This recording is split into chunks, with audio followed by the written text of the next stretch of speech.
नमस्कार, राजधानी live special bulletin में स्वागत है आपका। मैं हूं आपके साथ हिमांशी अरोड़ा। बुलेटिन की शुरुआत करेंगे किसान आंदोलन के साथ। किसान नेताओं ने बीजेपी सरकार की परेशानियां बढ़ाने की तैयारी कर ली है। हरियाणा के चरखी दादरी में कितलाना टोल प्लाजा पर रविवार को आयोजित किसान महापंचायत में 15,000 से अधिक किसान मौजूद रहे। महापंचायत को संयुक्त किसान मोर्चा के नेता राकेश टिकैत, दर्शनपाल सिंह और बलबीर सिंह राजेवाल ने संबोधित किया। महापंचायत में हरियाणा, महाराष्ट्र, यूपी की 50 से अधिक खापों के प्रतिनिधियों ने भाग लिया। करीब 2.5 घंटे चली महापंचायत में मंच से 5 प्रस्ताव पारित किए गए। किसान नेता राकेश टिकैत ने मंच से ऐलान किया कि किसानों की मांगे पूरी होने तक आंदोलन किसी भी सूरत में खत्म नहीं होगा। सरकार ये बात भली भांति समझ ले। किसान महापंचायत की अध्यक्षता दादरी से निर्दलीय विधायक और सांगवान खाप 44 के प्रधान सोमवीर सांगवान ने की। महम विधायक बलराज कुंडू भी महापंचायत में पहुंचे। किसान नेता राकेश टिकैत हो चाहे गुरनाम सिंह चढ़ूनी, प्रदेश में जगह जगह रैलियां कर महापंचायत कर बीजेपी और जेजेपी की सरकार को परेशान कर रहे हैं और साथ ही परेशानियां यहां पर सरकार की बढ़ चुकी हैं। जहां सरकार किसान आंदोलन को खत्म करवाने की इच्छा रख रही है, वहीं विपक्षी पार्टियां किसान आंदोलन पर राजनीतिक रोटियां सेक रही हैं।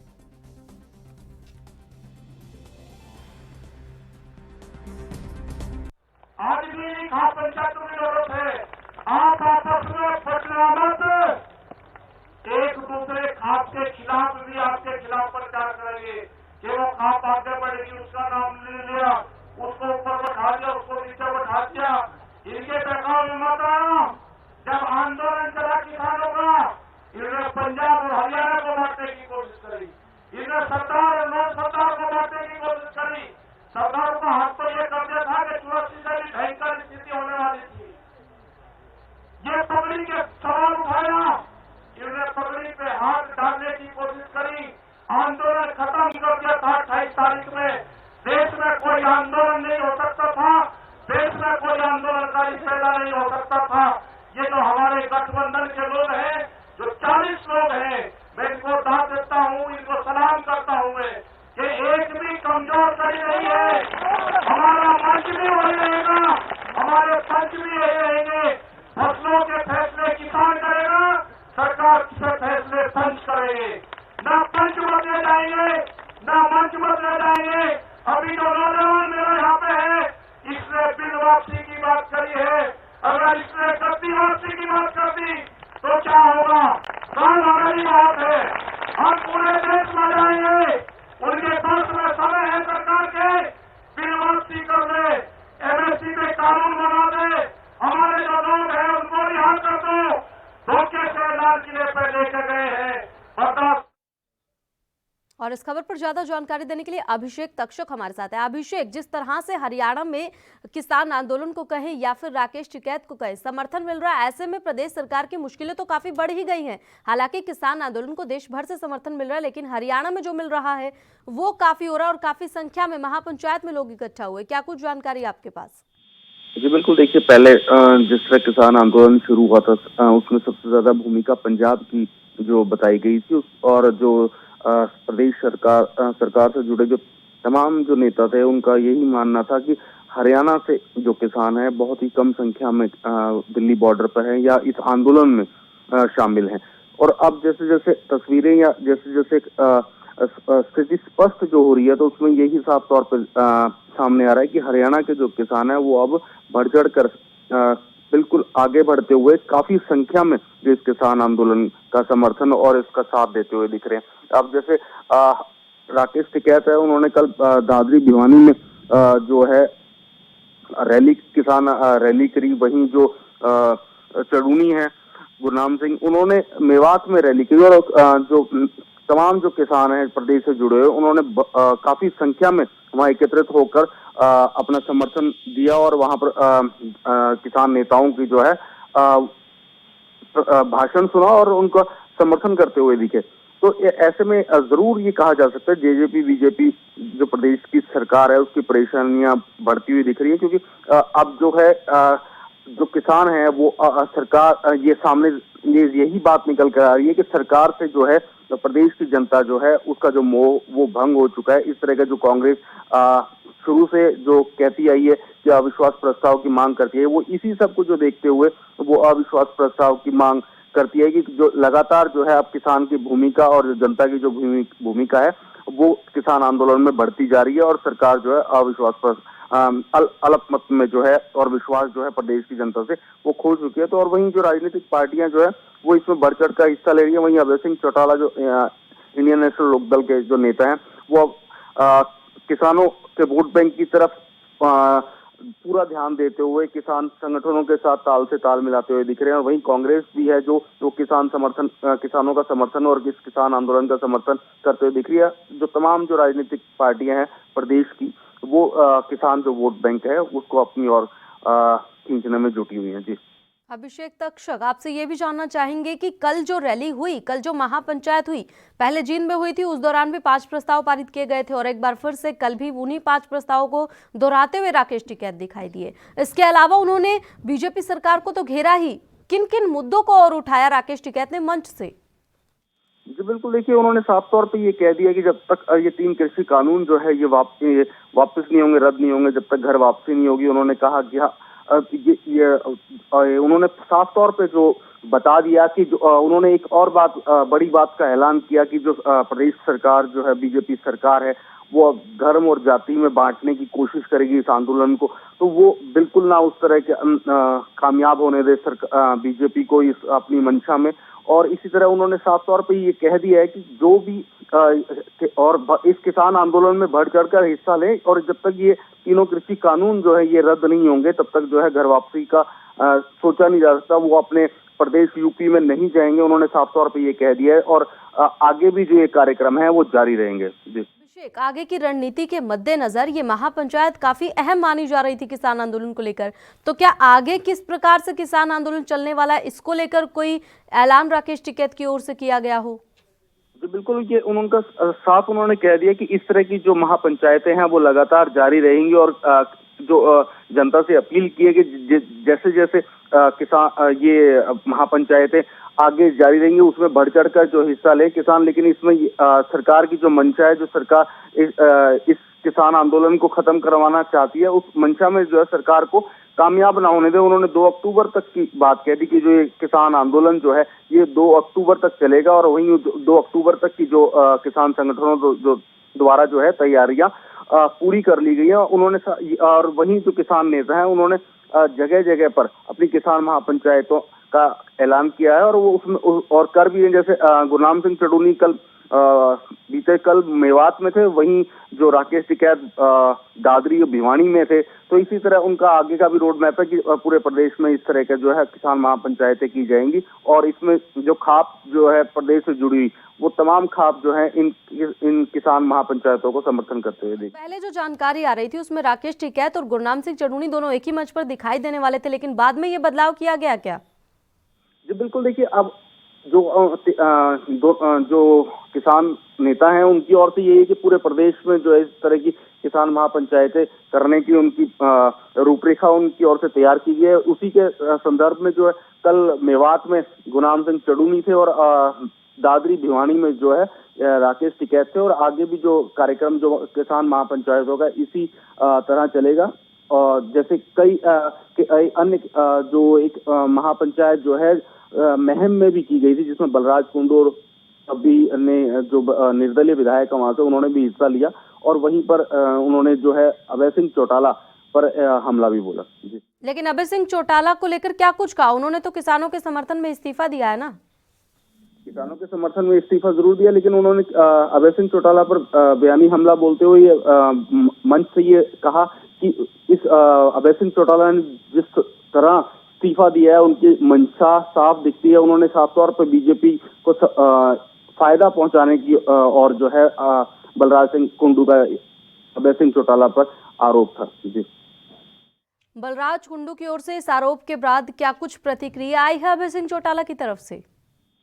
जी बिल्कुल, उन्होंने अभय सिंह चौटाला ने बयान जारी कर अपनी वीडियो जारी कर उन्होंने साफ तौर पे ये बताया कि जो उनका जो परिवार है जो उनके पूर्वज हैं चौधरी देवीलाल वो किसानों की लड़ाई लड़ते आए हैं और किसानों की हमेशा हक की लड़ाई उन्होंने लड़ी है। तो उसी के तहत जो अब किसान आंदोलन जो चल रहा है किसानों के हक की लड़ाई के लिए उन्होंने अपने पद से इस्तीफा दिया। इसमें उनके कोई राजनीतिक या कोई इस तरह की कोई मंशा, जिस तरह के आरोप लगाए गए, और उन्होंने अपना जो कही बात को सिद्ध करके दिखाया। 27 जनवरी को जो है उन्होंने अपने विधानसभा पद से, विधायक पद से इस्तीफा दे दिया, और उन्होंने ये, और किसानों की लड़ाई जो है वो उसके बाद से लड़ते आ रहे हैं, और आगे भी जो है किसानों के हक की लड़ाई लड़ेंगे। और जब तक तीनों कृषि कानून जो है जब तक रद्द नहीं होते, तब तक जो है वो ये लड़ाई लड़ते रहेंगे। जी, बहुत बहुत शुक्रिया अभी तक शिक्षक ज्यादा जानकारी देने के लिए। इसी के साथ रुख करेंगे अगली बड़ी खबर की ओर।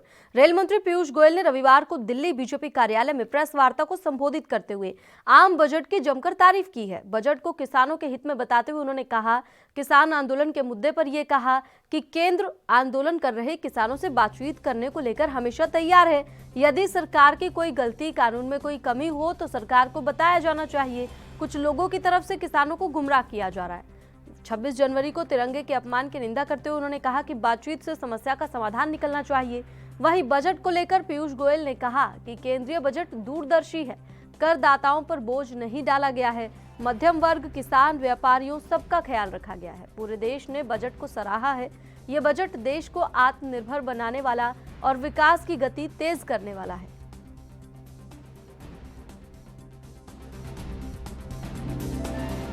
मैं समझता हूं ये एक बजट देश के युवा युवती, देश की महिलाएं, देश के गरीब किसान, मध्यम वर्ग, देश के कामगार जिन्होंने इस देश को गति दी है, देश की अर्थव्यवस्थाओं को गति दी है, देश के वंचित पीड़ित परिवार जिन्होंने कई वर्षों तक प्रगति की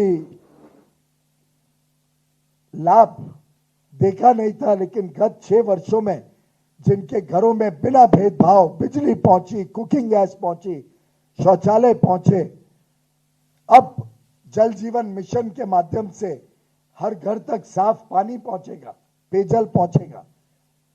हर एक कार्यक्रम बिना भेदभाव के समाज के हर वर्ग तक पहुंचे।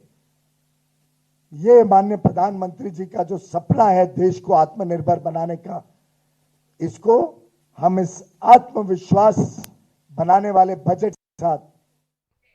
और इस खबर पर ज्यादा जानकारी देने के लिए राजीव हमारे साथ दिल्ली से लाइव जुड़ गए हैं। राजीव, आपसे जानना चाहेंगे, यहाँ पर पीयूष गोयल ने एक तौर तो बजट की लाभ बताया कि देश ने बजट को सराहा है, दूसरी ओर उन्होंने किसान आंदोलन को लेकर बातचीत की, तो विस्तार से दोनों के बारे में जानना चाहेंगे। सबसे पहले किसान आंदोलन को लेकर रेल मंत्री ने क्या कुछ कहा, वो बताइए।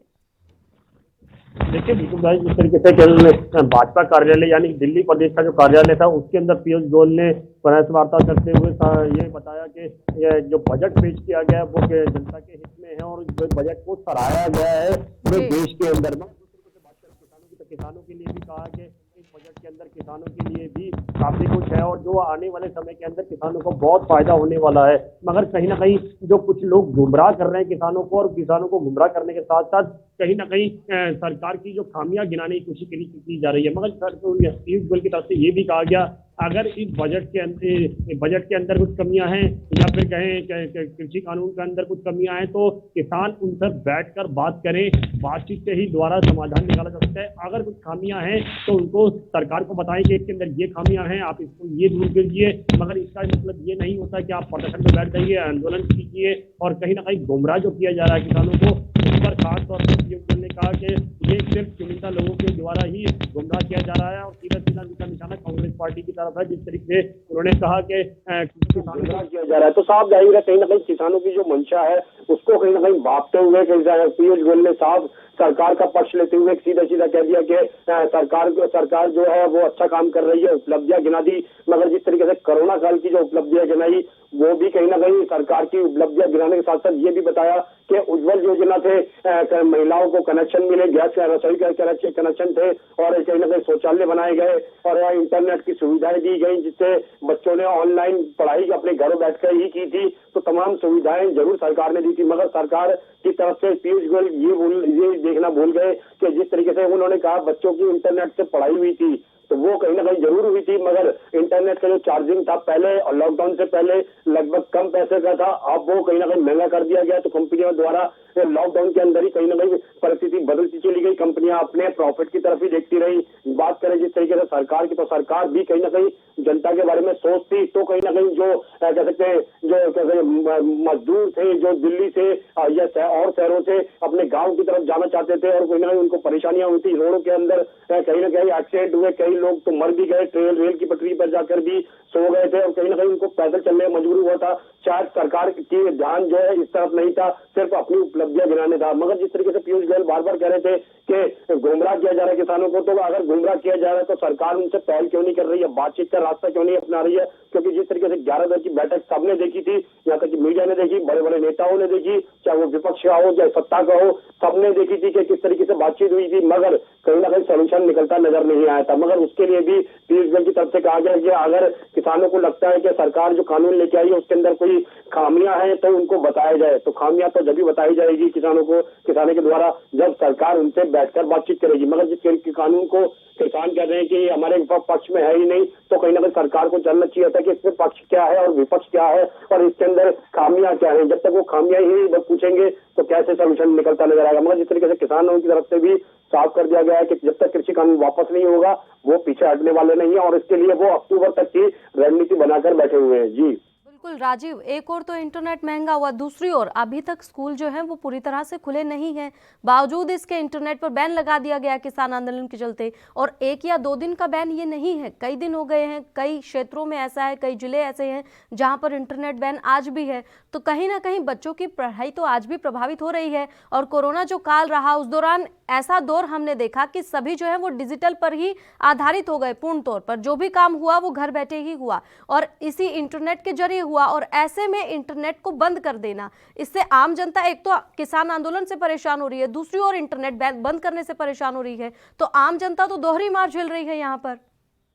देखिए बिल्कुल सही कहा, पर यहाँ पर समझने वाली बात है जिस तरीके से पीयूष गोयल ने उपलब्धियां गिनाई कि हमने बजट के अंदर अच्छा बजट लेके आए, आने वाले समय के अंदर ये होगा, ये सिर्फ आने वाले समय की बात की गई है, यानी कि सपने दिखाए गए हैं बजट से भी। और कहीं ना कहीं जो सरकार की जो उपलब्धियां हैं वो जनता तक नहीं पहुंच पा रही है, क्योंकि जनता कहीं ना कहीं राहत चाहती थी, वो राहत इस बजट के अंदर भी नहीं मिली। मगर जिस तरीके से बात करें कोरोना काल की, तो कोरोना काल के अंदर जो हमने ये देखा था कि सब कुछ घरों के अंदर लोगों में पैक हो गए थे, यहाँ तक कि घरों के अंदर रुकना पड़ा था, मजबूरन थी, क्योंकि जिस तरीके से कोरोना की जो स्थिति थी उसको भागते हुए सबको घर में रुकना ही पड़ा था। मगर जिस तरीके से बात करें इंटरनेट की, बेशक इंटरनेट से पढ़ाई हुई थी, मगर वो इंटरनेट की पढ़ाई और एक स्कूल के जाके जो पढ़ाई होती है उसमें दोनों में फर्क है। ये तो फर्क जो है वो बच्चे भी बता देते हैं कि किस तरीके का फर्क है। मगर जिस तरीके से लगातार इंटरनेट का चार्जिंग जो कितना महंगा किया गया है वो आप सबको पता है, आम जनता को पता है कि इंटरनेट कितना महंगा आ चुका है इस टाइम। मगर जिस तरीके से कोरोना काल के अंदर भी जो स्थिति बनी थी वो कहीं ना कहीं अब स्थिति और ज्यादा बिगड़ चुकी है, क्योंकि जिस तरीके से 26 जनवरी की जो हिंसा हुई थी किसानों के द्वारा, उसके बाद में जो इंटरनेट की सेवाएं लगातार बंद कर दी गई है और कई इलाकों के अंदर तो अभी तक बंद पड़ी हुई है। जब गाजीपुर बॉर्डर की बात करें, सिंधु बॉर्डर की बात करें, टीकरी बॉर्डर की बात करें, यहाँ पर इंटरनेट की सेवाएं बिल्कुल बंद की हुई है। यहाँ तक कि जो आसपास के ग्रामीण लोग हैं, जो रिहायशी लोग हैं, या फिर कहें जो आसपास की फैक्ट्रियां हैं या वर्कर है, उन तक भी इंटरनेट की सुविधाएं नहीं मिल पा रही हैं। तो कहीं ना कहीं किसानों की वजह से उन लोगों को भी दिक्कतें आ रही हैं। मगर सरकार अभी भी सिर्फ एक ही फायदा गिनाने की कोशिश कर रही है कि सरकार अच्छा कर रही है, सरकार अच्छा कर रही है, मगर वो अच्छाई जनता तक नहीं नजर आ रही है और जनता कहीं ना कहीं इससे परेशान है, चाहे वो किसान हो या फिर आम जनता हो। क्योंकि जिस तरीके से बजट पेश हुआ है, बजट के अंदर भी साफ जाहिर है कि किस तरीके से उन्होंने बजट पेश किया है। कह सकते हैं जो टैक्स फैक्टर है उनको ही फायदा देने की कोशिश की है, ना ही आम लोगों को। जिस तरीके से बजट के अंदर लगातार पेट्रोल के दाम बढ़ाए गए, डीजल के दाम बढ़ाए गए, उसके बाद कंपनियों ने दाम बढ़ाए, तो कहीं ना कहीं उसका असर सीधा सीधा और चीजों को पड़ता है और कहीं ना कहीं और चीजें भी महंगी हो जाती है, जिसकी वजह से लोगों को खाना खाने के लिए भी दिक्कतें हो रही है। जी शुक्रिया राजीव ज्यादा जानकारी देने के लिए। तो रेल मंत्री ने तो बजट को बेहतरीन बता दिया है, दूरदर्शी बता दिया है। आने वाले समय में देखेंगे कि बजट जो है वो लोगों के लिए कितनी राहत लेकर आता है। इसी के साथ रुक करेंगे अगली खबर की ओर। शिवसेना ने बीएमसी चुनाव की तैयारियां जोरों शोरों से शुरू कर दी है, जिसके चलते लंबे वक्त से शिवसेना मुंबई के गुजराती उद्योगपतियों को आकर्षित करने की पूरी कोशिश कर रही है। कुछ दिन पहले जलेबी आने फाफड़ा उद्धव ठाकरे आपड़ा का नारा देते गुजराती समाज का मेला आयोजित किया गया था और अब गुजराती नृत्य गरबा का सहारा लेकर वोटर्स को लुभाने के लिए भव्य रास गरबा समारोह आयोजित किया गया। महाराष्ट्र में बहुत जल्द बीएमसी के चुनाव होने हैं। ऐसे में अभी से राजनीतिक दलों ने तैयारियां शुरू कर दी हैं। देश के सबसे अमीर महानगर पालिका पर बीते 2 दशकों से भी ज्यादा समय से शिवसेना का भगवा लहरा रहा है, लेकिन इस बार शिवसेना और बीजेपी अलग अलग चुनाव लड़ेंगे, इसलिए शिवसेना हर एक वोट हासिल करना चाहती है। कोरोना प्रोटोकॉल के चलते 100 लोगों के ही मीटिंग में इकट्ठा होने की इजाजत मिल पाई। दरअसल बीएमसी में 227 सीटें हैं, जिनमें से तकरीबन 45 से 50 सीटों पर गुजराती मतदाता निर्णायक भूमिका निभाते हैं। ऐसे में शिवसेना इन सीटों पर अपनी जीत को पुख्ता करना चाहती है। मुंबई में तकरीबन 30 लाख गुजराती रहते हैं, लेकिन वो बीजेपी का वोट बैंक माने जाते हैं, इसलिए ये कैंपेन शुरू किया गया है। हालांकि पहले जब बीजेपी और शिवसेना एक साथ थे, तब गुजराती मतदाता शिवसेना को भी मतदान करते थे, लेकिन इस बार अलग अलग चुनाव लड़ेंगे बीजेपी शिवसेना, जिसके चलते शिवसेना ने अपने गुजराती विंग को एक्टिवेट कर दिया है और पार्टी के वरिष्ठ गुजराती नेताओं को अभी से शहर के सभी गुजराती बाहुल्य इलाकों में जनसंपर्क अभियान शुरू करने के आदेश दिए हैं। बीएमसी में 227 सीटों की स्थिति के अनुसार शिवसेना के पास सबसे ज्यादा 92 पार्षद हैं, बीजेपी के पास 82 सीट है, तो वहीं कांग्रेस के पास 30 सीट है, जबकि एनसीपी के पास 9 और समाजवादी के पास 6 कॉर्पोरेटर हैं। एमआईएम के पास 2 और एमएनएस के पास 1 है। शिवसेना गुजराती अस्मिता को भुनाने के लिए 1992-93 के दंगों का भी हवाला दे रही है कि जब मुंबई जल रही थी, तब बाला साहब ठाकरे ने ही गुजराती समाज और गुजरातियों के व्यापार की मुंबई में रक्षा की थी। लेकिन गुजरातियों के एक बड़े धड़े का मानना है कि वो बीजेपी की तरफ रहेंगे, क्योंकि उन्हें विकास चाहिए।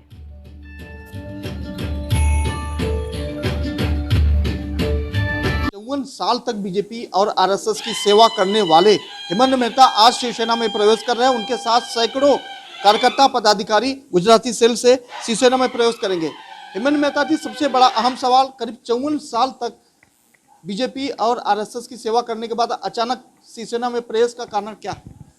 जहाँ जिस पक्ष के अंदर काम करने वाले कार्यकर्ताओं की मानसिकता समझने में जो नया नेतृत्व है, नए चुने हुए प्रतिनिधि हैं, वो अपने आप को सर्वस्व समझने लगते हैं, तब पार्टी के पुराने लोगों को या तो घर पे बैठना चाहिए या तो अपनी शक्ति तो समाज के उपयोगी काम करने के लिए दूसरी ओर जाना चाहिए। बीजेपी के पक्ष की तरफ से बतौर विधायक भी आपने कई साल काम किया, उसके बावजूद आपका आखिर क्या मुख्य कारण क्या हो सकता है? मैंने कहा ना कि नया नेतृत्व यानी नीचे के स्तर से लेकर पुराने मैं ये तो नहीं कहता हूँ मुझे ये टिकट चाहिए, मुझे ये पद चाहिए, मगर पक्ष की जिम्मेदारी काम की दृष्टि से भी देने के लिए जब भी पार्टी के कुछ लोगों की मानसिकता नहीं होगी, तब मैं नीरस नहीं बैठ सकता हूँ। मेरे पास काम करने की शक्ति है, मेरी शक्ति को कुंठित करके मैं आत्महत्या करना नहीं चाहता, और उस दृष्टि से। और दूसरी बात ये भी रही कि आज तक बीजेपी शिवसेना साथ में ही थी, कुछ मुद्दों के ऊपर अलग हुई है, उसका अर्थ ये नहीं कि हिंदुत्व का शिवसेना ने छोड़ दिया है। और उस दृष्टि से मैं मेरी शक्ति इस पक्ष के माध्यम से समाज सेवा के कार्यों में लगाऊंगा। हेमंत मेहता जी, कई बार देखा गया है कि विपक्ष की भूमिका निभाने वाली बीजेपी सरकार लगातार महाविकास आघाड़ी को तोड़ने में लगी है, यानी कि महाराष्ट्र सरकार को गिराने में लगी है। ऐसे में क्या लगता है, महाराष्ट्र सरकार गिरेगी? देखिए, जो भी सरकार चलती है उसके नेतृत्व करने वाले पक्ष के वरिष्ठ नेताओं के माध्यम से चलती है, और आज तीनों पक्ष के वरिष्ठ नेतृत्व की जो सूझबूझ है वो महाराष्ट्र को विकास की दृष्टि से आगे ले जाने की दृष्टि से उद्धव जी के नेतृत्व में, शरद पवार जी के नेतृत्व में और कांग्रेस आई के नेताओं के नेतृत्व में ये पक्ष चल रहा है और चलेगा। जिस तरह से ये देखा जा रहा है कि लगातार जो केंद्र की सरकार है उसमें पेट्रोल डीजल की कीमतों के अलावा तमाम महंगाइयां और तमाम बेरोजगारियां, आर्थिक स्थिति खराब हो चुकी है। ऐसे में किस तरह का माहौल है बीजेपी में? नहीं, बीजेपी केंद्र में सत्ताधारी पक्ष होने के कारण वो अपनी भूमिका रखती है। उसके अंदर कुछ विषय देश के प्रधान नरेंद्र मोदी जी के मुद्दे सही भी हो सकते हैं, और उसके साथ में उद्धव जी या तो हमारी सरकार भी कुछ मुद्दों पे सहमत भी है। ऐसा नहीं है कि राजकारण करना यानी सभी बातों का विरोध करना। तो जहां सही सहमति दे सकते हैं वहां केंद्र सरकार के साथ में शिवसेना, एनसीपी और कांग्रेस के मुद्दे एकत्रित भी होकर आगे चलाते हैं। तो आप देख पा रहे हैं कि करीब 54 साल तक लगातार बीजेपी की सेवा करने वाले हेमंत मेहता अब जो है शिवसेना में प्रवेश कर रहे हैं। इसका मुख्य कारण क्या हो सकता है, ये तो उन्हीं से पता लगेगा। कैमरा पर्सन सुगुजर में सत्यप्रकाश सोनी, एनबी न्यूज। और इस खबर पर ज्यादा जानकारी देने के लिए सत्यप्रकाश सोनी मुंबई से लाइव जुड़ गए हैं। सत्यप्रकाश, आपसे जानना चाहेंगे, अब चुनाव है और ऐसे में कहा जा सकता है शिवसेना कोई रिस्क नहीं लेना चाहती, अभी से लुभाने की कोशिश। जी देखिए, मुंबई महानगर पालिका का चुनाव बहुत जल्द होने वाला है जी। उसको लेकर बीएमसी चुनाव की तैयारियों में जो है शिवसेना लगातार जुट गई है। ऐसे में जिस तरह से भाजपा ने ऐलान किया था इस बार मनपा चुनाव में भाजपा का झंडा गड़ेगा, उसको लेकर शिवसेना पूरी तरह से अब पूरी तैयारी में आक्रामक हो गई। शिवसेना चाहती है कि जिस तरह से तमाम गुजराती लोग जो है बीजेपी को चाहते हैं, उनको वोट देते हैं, ऐसे में एक बार फिर से जब वो अलग चुनाव लड़ेंगे तो बीजेपी शिवसेना गुजराती जो विंग है वो कहीं ना कहीं उनको सपोर्ट करेगा। जैसे कि पिछले चुनाव में देखा गया कि शिवसेना और बीजेपी एक साथ चुनाव लड़ी थी। इस दौरान जो है बीजेपी और शिवसेना को काफी बड़ी जो है उम्मीदें थी। इस उम्मीद के तहत जो है 92 सीटें जो है शिवसेना को मिली थी, जबकि 82 सीटें जो बीजेपी को मिली थी। अब ऐसे में भी बीजेपी के समझ में आ गया कि अगर हम अकेले रहते हैं तो जाहिर तौर पर और अच्छा काम कर सकते हैं। इसको लेकर लगातार बीजेपी आक्रामक है, लगातार बीजेपी की तैयारियां भी चल रही है। लेकिन शिवसेना को ये पता है कि सबसे ज्यादा वोट बैंक जो है यहाँ से 40 से 50% जो गुजरातियों का है, जो मुंबई में जो है बीजेपी को अक्सर वोट दिया करते हैं। अब शिवसेना ने यह ठान लिया कि किसी भी हालत में गुजरातियों का जो वोट बैंक है उनको हथियाना है, अपने पास रखना है। उसके लिए शिवसेना जो है जलेबी फाफड़ा का सहारा लेकर एक कार्यक्रम कर रही है। इसके बाद जो गुजरातियों के परंपरा नृत्य है गरबा, उसका आयोजन करके एक कार्यक्रम ले रही है। ये इतना ही नहीं, कल की अगर बात करें तो 21 बड़े उद्योगपतियों ने शिवसेना का दामन थामा है, जिससे ये आसान लग रहा है कि इस वक्त जो है इस बार जो है बीजेपी की नैया खेमे में नहीं लगने की उम्मीद। तो 21 गुजराती व्यापारी जो हैं वो शामिल हुए हैं शिवसेना में। बीजेपी से भी जो है, आपने जिनसे बातचीत की, सुना सबने, कहीं ना कहीं साफ तौर पर बीजेपी पर यह आरोप लग रहे हैं कि काम करने का मौका बीजेपी में नहीं मिल रहा था और काम करने के लिए वो शिवसेना में आए हैं। देखिए, गुजराती सेल के जो प्रमुख है हेमेंद्र मेहता, जब उनसे हमने बात की थी, साफ तौर पर उनका कहना है कि पिछले 54 सालों से बीजेपी और आरएसएस की सेवा करने के बावजूद उनको काम करने का मौका नहीं दिया गया। बिल्कुल, उनका साफ तौर पे कहना कि राजनीति अलग चीज है, लेकिन जब समाज सेवा की बात आती है, अपने लोगों को काम करने की बात आती है, तो उनको मौका ही नहीं दिया जाता। ऐसे में पार्टी से क्या लेना देना। अब शिवसेना ने उनकी उम्मीद जताई है, इसलिए उन्होंने शिवसेना का दामन थाम लिया है। तो शिवसेना तो एक और तैयारियों में जुट गई है। वहीं बीजेपी की बात करें तो बीजेपी फिलहाल कितनी तैयारियों में जुटी हुई है? देखिए, बीजेपी लगातार ये चाहती है कि शिवसेना का जो वोट बैंक है उसको किसी भी हालत में फोड़ा जाए, लेकिन बीजेपी को यह नहीं पता था कि अचानक 21 उद्योगपति जो है शिवसेना में शामिल हो जाएंगे और उनको भारी नुकसान होगा। ऐसे में जिस तरह से जलेबी मां फाफड़ा, उद्धव ठाकरे आपड़ा का नारा दिया गया है, तो जाहिर तौर पर यह कहीं न कहीं बीएमसी नगर पालिका को बहुत प्रभावित करने वाला मामला है।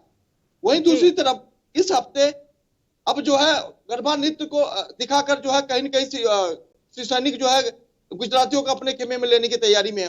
ऐसे में माना जा रहा है कि आने वाले समय में बीजेपी को ही नुकसान होने वाला है, क्योंकि जिस तरह से बताया जा रहा है कि 40 से 50% वोट जो है मनपा चुनाव में निर्णायक होते हैं, जो गुजरातियों को होते हैं, वो कहीं न कहीं अब झुक गए हैं शिवसेना की तरफ। तो जाहिर तौर पर बीजेपी का नुकसान होने की संभावना है। बिल्कुल, बीजेपी का नुकसान होने की और भी संभावना है। हालांकि अभी भी जो है वो नुकसान हुआ है। इसके ऊपर क्या बीजेपी की ओर से कोई प्रतिक्रिया आई है आगामी चुनाव को लेकर? अब वो क्या कुछ करेंगे? देखिए, जो कार्यक्रम हुआ देर शाम तक हुआ है।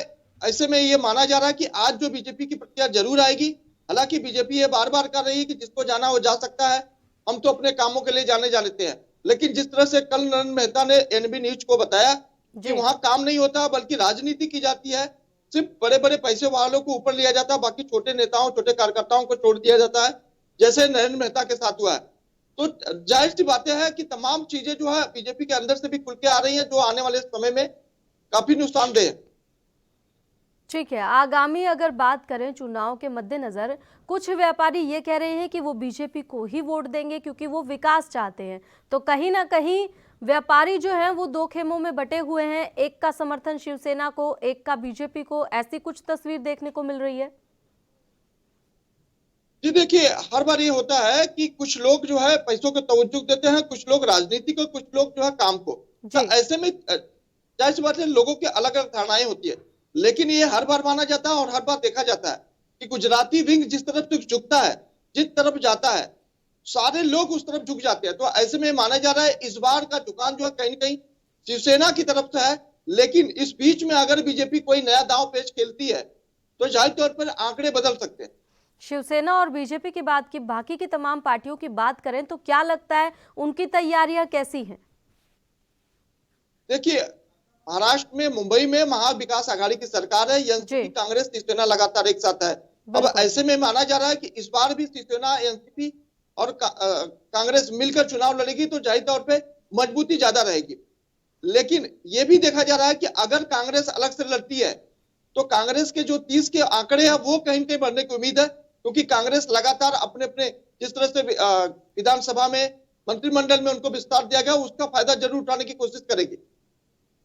बिल्कुल, तो आगामी चुनाव के मद्देनजर सभी पार्टियां तैयारी कर रही हैं। हालांकि मिलकर चुनाव लड़ा तो इसका प्रभाव तो पड़ना ही है, उसकी तो कोई बात ही नहीं है। लेकिन अगर अलग अलग चुनाव लड़ते हैं तो कहीं ना कहीं सीटें जो हैं बढ़ जाएंगी। जिस प्रकार से शिवसेना और बीजेपी की बात हम लोग कर रहे हैं तो बीजेपी भी पूरी तरह से तैयार है, शिवसेना भी तैयार है। वहीं जनता की अगर बात करें तो उनका रुख किस ओर दिखाई दे रहा है? देखिए मानसी, जिस तरह से भारत में, देश में, मुंबई में हालात है, आर्थिक स्थिति खराब, डमाडोल चल रही है, उसको लेकर लोग बीजेपी से खफा जरूर है। लेकिन मौके दर मौके बीजेपी कुछ ऐसा गेम खेल जाती है जो वोट बैंक प्रभावित हो जाते हैं। ये चीजें बिल्कुल होने वाली है और ये होने की संभावनाएं भी जताई जा रही है। लेकिन जिस तरह से बीजेपी के कॉर्पोरेटर अब धीरे धीरे कार्यक्रम करने लगे हैं, लोगों से मिलना जुलना शुरू कर दिए हैं, तमाम रोजमर्रा की जिंदगी से जुड़ी हुई चीजों को ख्याल रखने लगे हैं, तो ऐसे में माना जा रहा है कि आने वाले समय में जब बीएमसी का चुनाव और नजदीक है तो बहुत सारी चीजें बदलने की उम्मीदें हैं। लेकिन जिस तरह से आंकड़े कहते हैं, आंकड़ों के हिसाब से अगर एनसीपी, कांग्रेस, एनसीपी, शिवसेना और कांग्रेस मिलकर लड़ती है तो जाहिर तौर पे ये जो पिछले 25 साल से मनपा जो है शिवसेना के पास है वो कहीं नहीं उसके पास रह सकती। बिल्कुल, बात करें बजट की तो मुंबई में बजट आया, उससे लोग कैसे दिखाई दिए, उनको बजट कैसा लगा? क्योंकि ये भी जो है निर्धारित करेगा कि बीजेपी के ऊपर किस प्रकार से वोट बैंक पर फर्क पड़ेगा। क्योंकि दूसरी ओर किसान आंदोलन चल रहा है, एक और बजट से नाखुश कहीं ना कहीं, और महंगाई की मार भी जनता झेल रही है, तो कहीं ना कहीं झुकाव जो है वो बीजेपी की तरफ नहीं होगा। ऐसे में बीजेपी को नुकसान भारी झेलना पड़ सकता है। क्या कुछ वहां पर अगर आपने लोगों से बातचीत की हो तो उनका रुझान किस ओर दिखाई दे रहा है? देखिए, महाराष्ट्र में वित्त मंत्री सीतारमण का बजट से कुछ लेना देना ही नहीं हुआ, क्योंकि उस तरह का कोई बजट नहीं है जो आम जनता से जुड़ा हुआ हो। राज्य सरकार और केंद्र सरकार की लड़ाई हो गई, इस तरह का बजट आया है। बिल्कुल। अब ऐसे में लोगों की जो उम्मीद थी वो उम्मीद पे खरा नहीं रही। वैक्सीन की बात, वैक्सीन को लेकर निर्मला सीतारमण साफ तौर पर कह रही है कि हमने वैक्सीन का ध्यान में रखते हुए इस तरह का बजट बनाया। कोरोना काल का वक्त था, ऐसे में जो बजट बनाया गया वो सिर्फ कोरोना काल को ध्यान में रखते हुए बनाया गया है।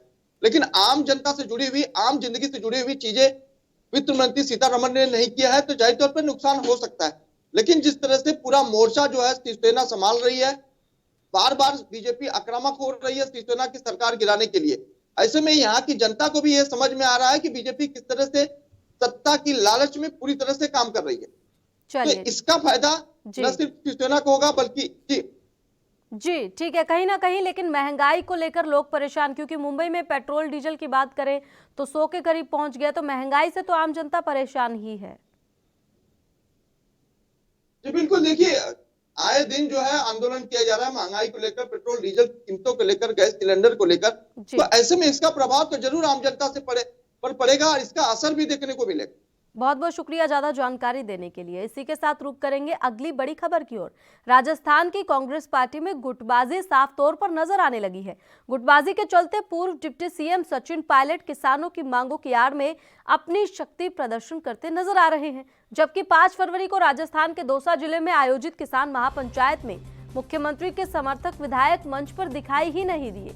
नए कृषि बिल के खिलाफ कांग्रेस पार्टी किसानों का पूरी तरह से समर्थन कर रही है, लेकिन राजस्थान में किसान महापंचायत के नाम पर पूर्व डिप्टी सीएम सचिन पायलट अपने समर्थक विधायकों के साथ में किसान महापंचायत आयोजित कर रहे हैं। लेकिन इस पूरे मामले को देखकर तो लग रहा है आगामी विधानसभा चुनाव की तैयारियों में सचिन पायलट दिख रहे हैं और पूर्व डिप्टी सीएम सचिन पायलट के बागी तेवर देखकर कांग्रेस हाईकमान में खलबली मच गई है और आनन फानन में हाईकमान से कांग्रेस नेता राहुल गांधी को मैदान में उतरने को मजबूर होना पड़ा।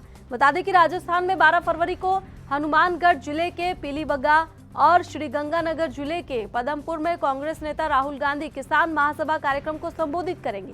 वहीं 13 फरवरी को राजस्थान के अन्य जगहों पर भी किसान सभा करेंगे। किसान महासभा के कार्यक्रम को प्रदेशाध्यक्ष गोविंद सिंह डोटासरा ने सभी तैयारियां पूरी कर ली हैं।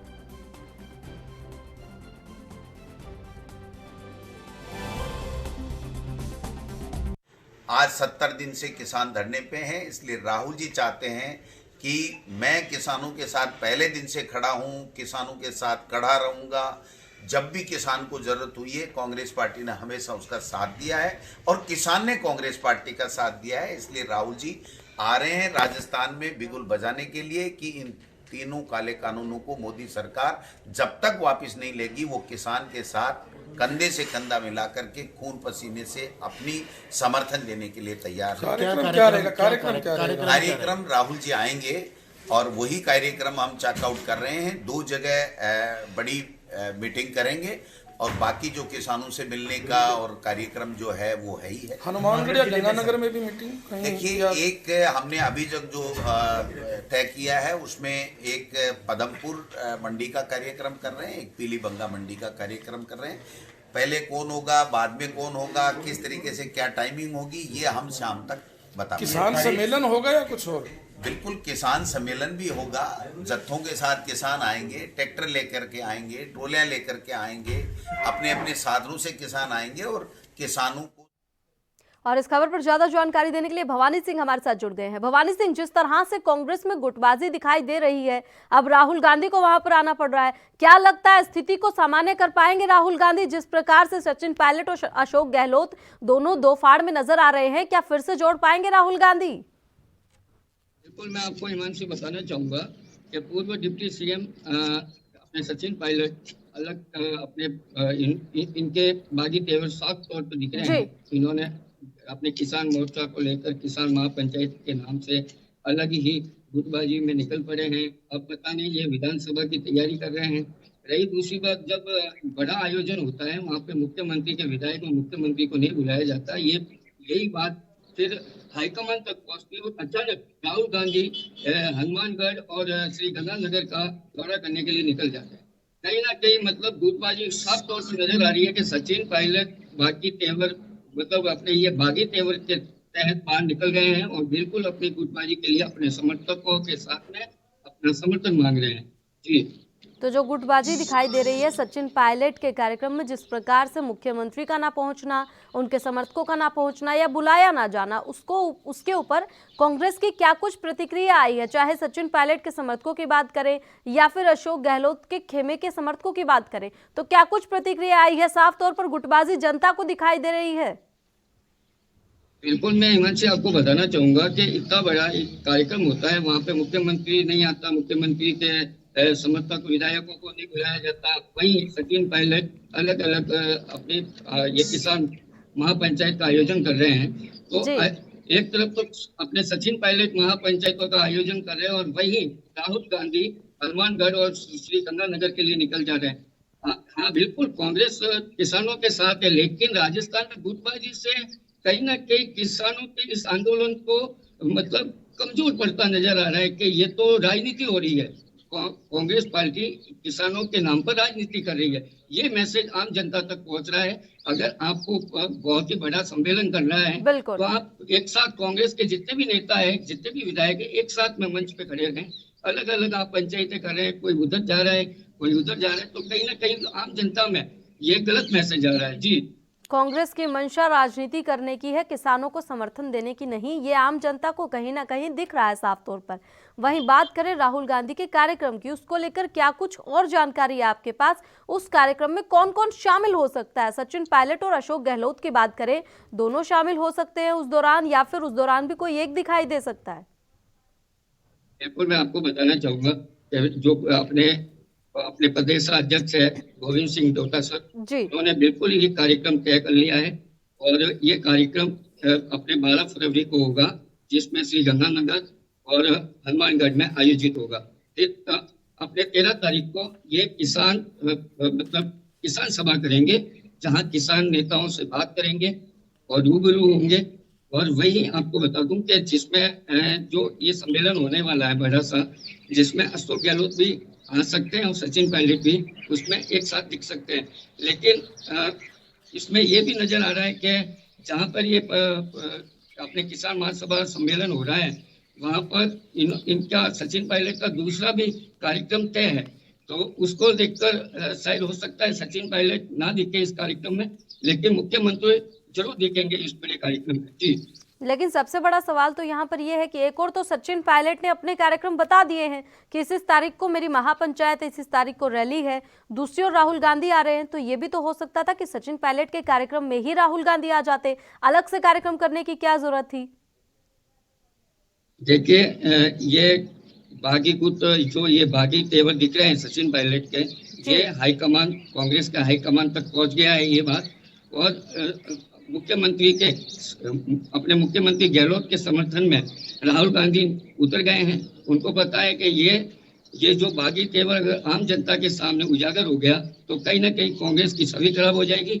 इसलिए मुख्यमंत्री के समर्थन में राहुल गांधी को खुद मैदान में उतरना पड़ा है और ये बड़ा सम्मेलन करने वाले हैं मुख्यमंत्री के फेवर में। जी, तो आने वाले चुनाव में तो भारी यहाँ पर सामना कांग्रेस को करना पड़ सकता है। कहीं ना कहीं जनता जो है वो साफ तौर पर देख लेगी कि क्या हो रहा है कांग्रेस में, तो कहीं ना कहीं चुनाव में नुकसान यहाँ पर कांग्रेस पार्टी को हो सकता है। साथ ही पूरे देश की बात करें, एक और जिस प्रकार से कांग्रेस दम भर रही है कि नहीं हम किसानों के साथ हैं, दूसरी ओर इस प्रकार की छवि जाना कि नहीं किसान आंदोलन तो मात्र एक जरिया है, असली में तो उनको चुनाव ही देखना है।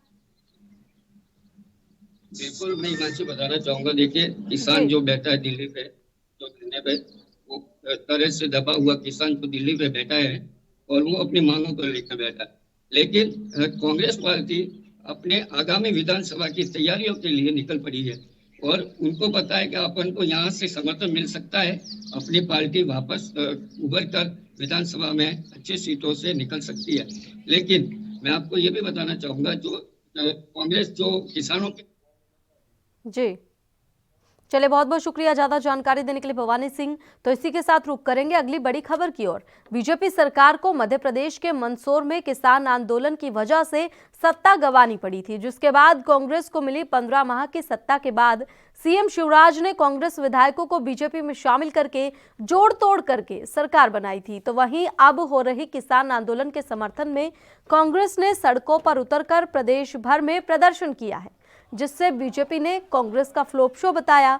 जहां कैबिनेट मंत्री विश्वास सारंग ने कहा कि पूरे देश में कांग्रेस की हकीकत सामने आई है, आंदोलन में एक भी किसान सामने नहीं आया। तो वहीं कांग्रेस विधायक पीसी शर्मा ने कहा कि भगवान कृषि मंत्री को सद्बुद्धि दे।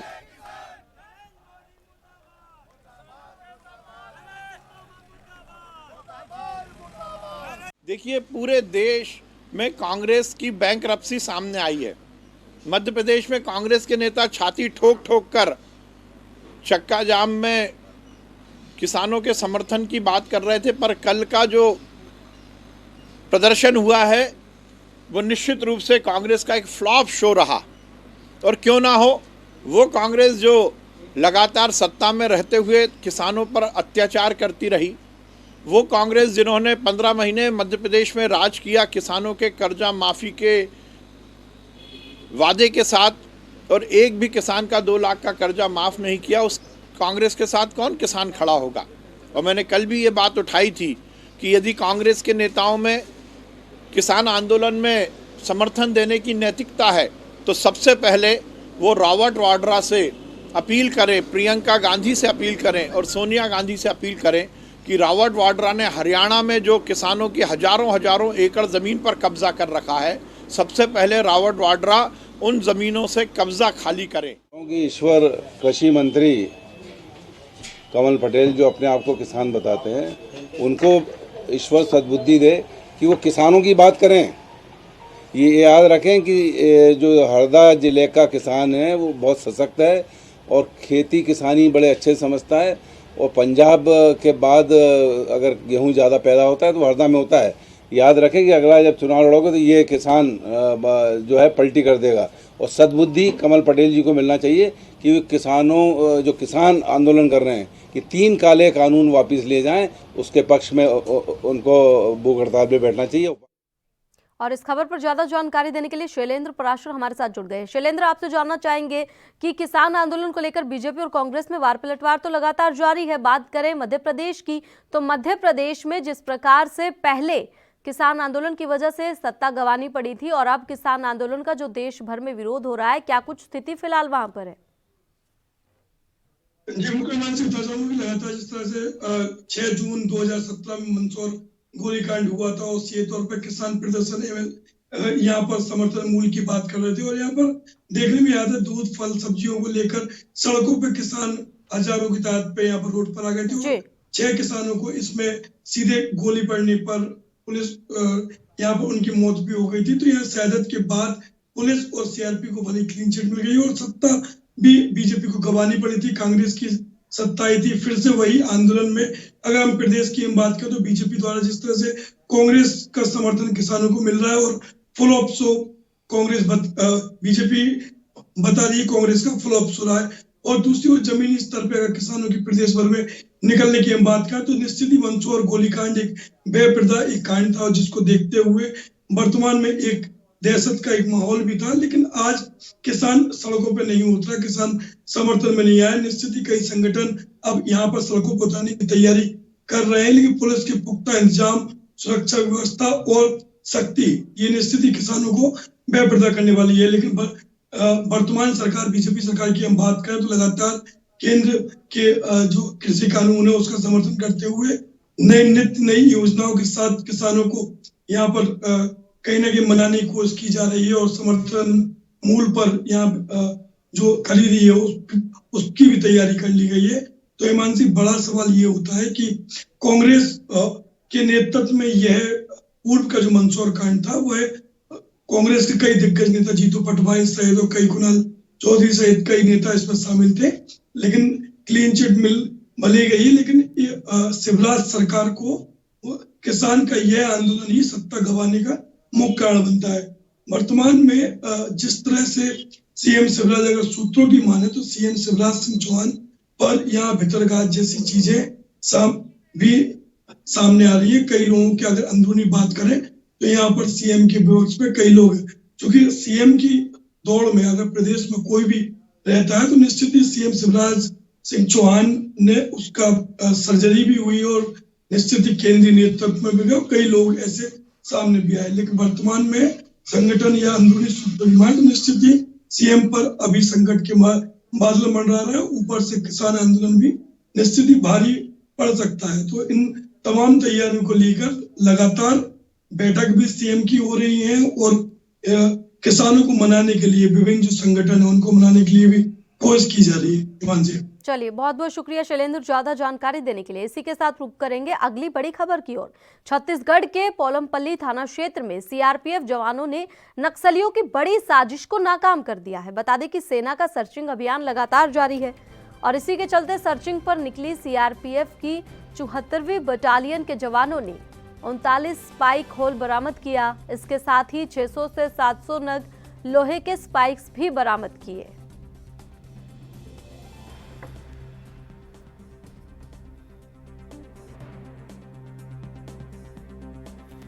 तो छत्तीसगढ़ की सीआरपीएफ जवानों ने नक्सलियों की बड़ी साजिश को नाकाम किया है। छत्तीसगढ़ के पोलमपल्ली थाना क्षेत्र का ये पूरा मामला, जहां पर सेना का सर्चिंग अभियान तो लगातार जारी है नक्सलियों के खिलाफ, और ऐसे में नक्सली जो साजिश रचते हैं सेना के जवानों के खिलाफ, उसको नाकाम करते हुए यहां पर कामयाबी सीआरपीएफ जवानों की। इसी के चलते सर्चिंग पर निकली सीआरपीएफ की 74वीं बटालियन के जवानों ने 39 स्पाइक होल बरामद किए। इसके साथ ही 600 से 700 नग लोहे के स्पाइक्स भी बरामद किए हैं।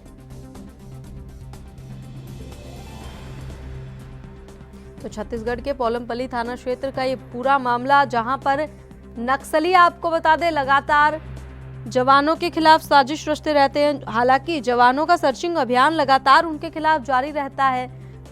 तमाम नक्सली की साजिशों को नाकाम करते हुए जवान वहां पर सर्चिंग अभियान लगातार चला रहे हैं। ऐसे में एक बार फिर से नक्सलियों की साजिश को नाकाम यहां पर जवानों ने किया है। सीआरपीएफ की 74वीं बटालियन के जवानों ने 39 स्पाइक होल बरामद किए हैं। 600 से 700 नग लोहे के स्पाइक्स भी बरामद किए गए हैं और नक्सलियों की साजिश को नाकाम यहां पर जवानों ने कर दिया है।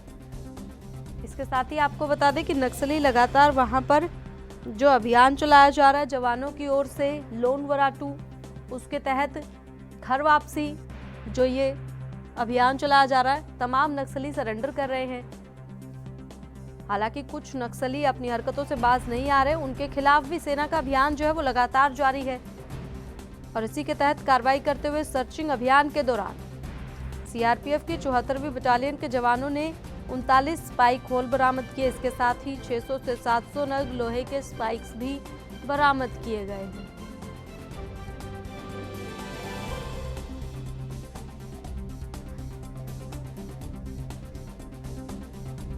तो सेना का सर्चिंग अभियान लगातार जारी है। आपको बता दें कि छत्तीसगढ़ में नक्सली जो हैं वो उस वक्त तमाम नक्सलियों का क्षेत्र छत्तीसगढ़ में पोलमपल्ली जो इलाका माना जाता है, जहां पर तमाम नक्सली आदिवासी, वहीं दूसरी ओर नक्सलियों की ओर से सेना के जवानों को नुकसान पहुंचाने के लिए लगातार प्रयास किए जाते हैं। तस्वीरों में आप देख सकते हैं सेना के जवान को फंसाने के लिए इस प्रकार से ये तैयारी नक्सली करते हैं, जिसको नाकाम साबित करते हुए जवानों ने बड़ी कामयाबी यहां पर हासिल की है। 39 स्पाइक होल बरामद किए हैं जिनमें सेना को फंसाने की साजिश नक्सलियों की ओर से रची गई थी। इसके साथ ही 600 से 700 नग लोहे के स्पाइक्स बरामद किए हैं। तो यहां पर सेना के जवानों ने बड़ी कार्रवाई की है।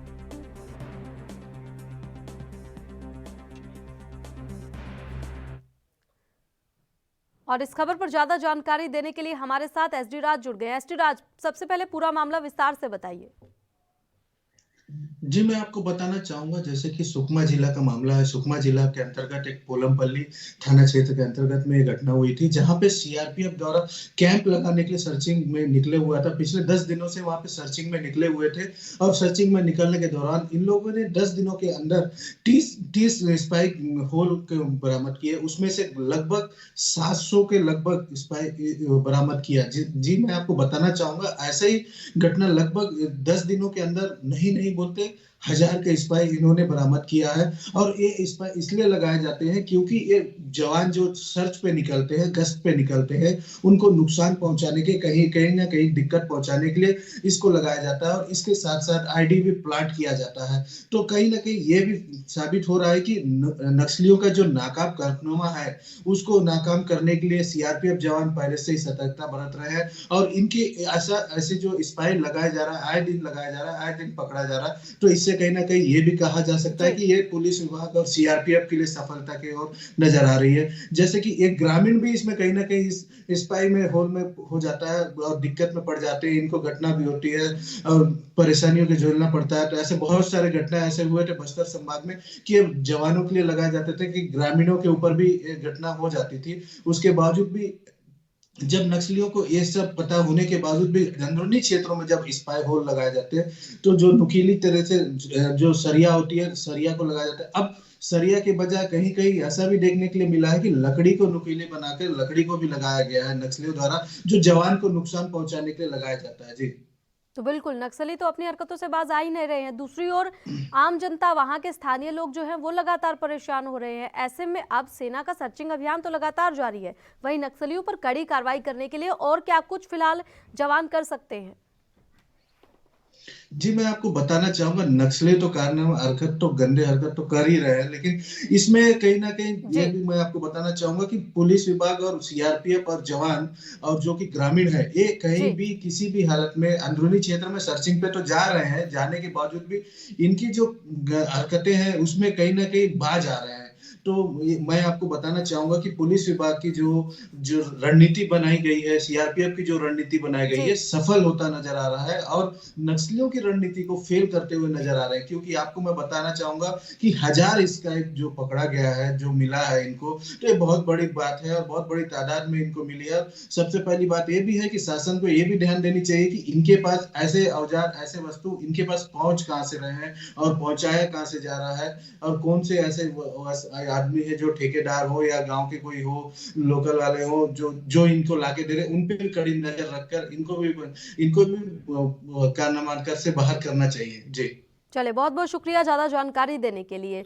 तो बता दें कि नक्सली जो है अपनी हरकतों से बाज नहीं आ रहे, वहीं दूसरी ओर सेना का सर्चिंग अभियान भी लगातार जारी है और नक्सलियों को पकड़ने का, उनकी साजिशों को नाकाम करने का सेना ने फिलहाल पूरी तैयारी कर ली है। राजधानी लाइव स्पेशल बुलेटिन में इतना ही। आप देखते रहें ANB न्यूज। नमस्कार।